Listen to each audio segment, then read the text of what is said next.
Hi hello guys, ఎలా ఉన్నారు అందరూ? ముందుగా నా వీడియోస్ ఎవరైతే ఫస్ట్ టైం చూస్తారో please subscribe and support me friends. నేను ఈరోజు అయితే కొత్తిమీర టమాటా చట్నీ అయితే చేయబోతున్నాను. ఎందుకంటే మనకు రొటీన్ ఒకటే చట్నీ తినాలంటే చాలా బోర్ కొట్టేస్తుంది. నాకైతే బోర్ కొట్టేస్తుంది. పల్లీ చట్నీ అంటే రోజు తినలేము, కష్టం. అందుకని నేను ఈరోజు అయితే టమాటా కొత్తిమీర చట్నీ అయితే చేయబోతున్నాను. నేను ఎలా చేసుకుంటానో మా ఇంట్లో ఆ వీడియో అయితే మీతో షేర్ చేసుకోబోతున్నాను. అయితే మనం ఇప్పుడైతే కొత్తిమీర టమాటా చట్నీ అయితే చేద్దాం ఫ్రెండ్స్. దానికోసం గ్యాస్ ఆన్ చేసుకొని పెనం పెట్టుకోండి. పెనం పెట్టుకున్నాక కొద్దిగా ఆయిల్ అయితే వేసుకోండి ఫ్రెండ్స్. ఆయిల్ ఎప్పుడైతే కొద్దిగా హీట్ అయ్యింది అనుకుంటారో అప్పుడైతే జీలకర్ర, కరివేపాకు, పచ్చిమిర్చి అయితే వేసుకోండి. ఆ మూడు వేసుకున్నాక బాగా కలుపుకోండి ఫ్రెండ్స్. ఎప్పుడైతే పచ్చిమిర్చి బాగా వేగాయి అనుకుంటారో అప్పుడైతే కొత్తిమీర అయితే యాడ్ చేసుకోండి. కొత్తిమీర యాడ్ చేసుకున్నాక బాగా కలుపుకోండి ఫ్రెండ్స్.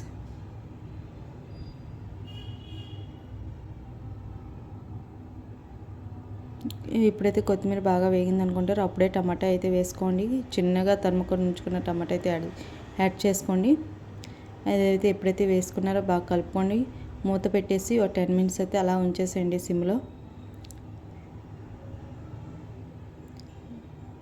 మూత తీసుకున్నాక 2 లేదా 3 వెల్లుల్లి అయితే యాడ్ చేసుకోండి ఫ్రెండ్స్. అలా యాడ్ చేసుకోవడం వల్ల టేస్ట్ అయితే వస్తుంది. లాస్ట్లో యాడ్ చేసుకోవాలి. ఎప్పుడు వెల్లుల్లి అనేది లాస్ట్లోనే యాడ్ చేసుకోవాలి ఫ్రెండ్స్ చట్నీలకి.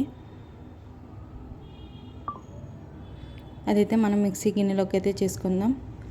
మిక్సీ గిన్నెలోకి తీసుకొని కొద్దిగా సాల్ట్ అయితే యాడ్ చేసుకోండి.